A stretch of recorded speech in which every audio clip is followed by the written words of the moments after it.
Slow পয়জনে মারা হয়েছে খালেদা জিয়াকে। নাগরিক শোক সভায় এমন বিস্ফোরক মন্তব্য করেন খালেদা জিয়ার চিকিৎসক দলের প্রধান FM সিদ্দিক।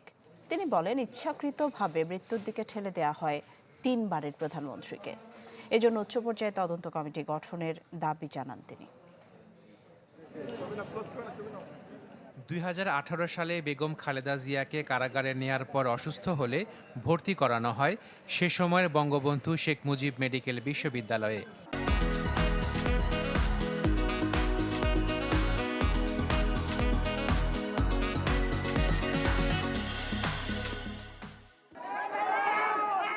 সেখানে তার চিকিৎসার দায়িত্ব নেন সরকার নির্ধারিত একদল চিকিৎসক।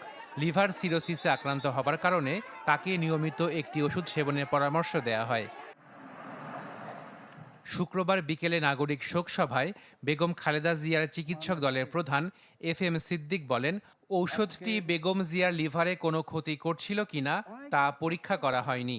সরকার নির্ধারিত চিকিৎসক দল ওনার চিকিৎসা করছিলেন, তারা ওনাকে মিথোট্রেক্সেট নামে একটি ট্যাবলেট খাওয়াচ্ছিলেন।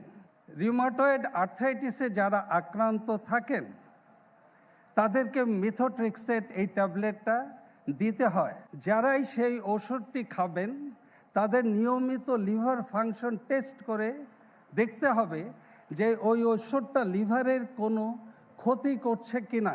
ওনার লিভার ফাংশন টেস্ট আমাদের কাছে তথ্য আছে, কনসিস্টেন্টলি খারাপ দেখাচ্ছিল। It was showing that her liver is being damaged. কিন্তু একটা আলট্রাসোনোগ্রাফি পর্যন্ত ম্যাডামের করা হয় নাই। FM সিদ্দিকের দাবি, বেগম জিয়ার চিকিৎসায় ইচ্ছাকৃত অবহেলা ছিল, যা তাকে মৃত্যুর দিকে ঠেলে দিয়েছে। সে সময়ে যে ওষুধ তাকে দেয়া হয়েছে তা কাজ করেছে স্লো পয়জনের মতো। বঙ্গবন্ধু মেডিকেল ইউনিভার্সিটি, তৎকালীন মেডিকেল ইউনিভার্সিটির যে চিকিৎসকরা কোর্টকে রিপোর্ট দিয়েছিল সেখানে লিভারের রোগের কোনো উল্লেখই ছিল না। Methotrexate was a drug that accelerated her fatty liver disease to cirrhosis of liver. In that context, that drug acted like slow poison. একই অনুষ্ঠানে খালেদা জিয়ার বিচার প্রক্রিয়া নিয়ে প্রশ্ন তোলেন আইন উপদেষ্টা আসিফ নজরুল। উনি অবাক হয়ে বলেছিলেন যে আমি মেরে খেয়েছি এতিমের টাকা। বিস্মিত এবং ব্যথিত হয়ে বলেছিলেন।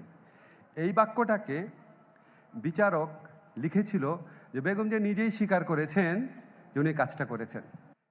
একটি উচ্চ পর্যায়ের তদন্ত কমিটি গঠন করে খালেদা জিয়ার চিকিৎসায় অবহেলার বিস্তারিত তুলে আনার দাবি জানানো হয় নাগরিক শোক সভায়। এত জঘন্য একটা বিচার হয়েছে। আশিক প্রিন্স, চ্যানেল 24, ঢাকা।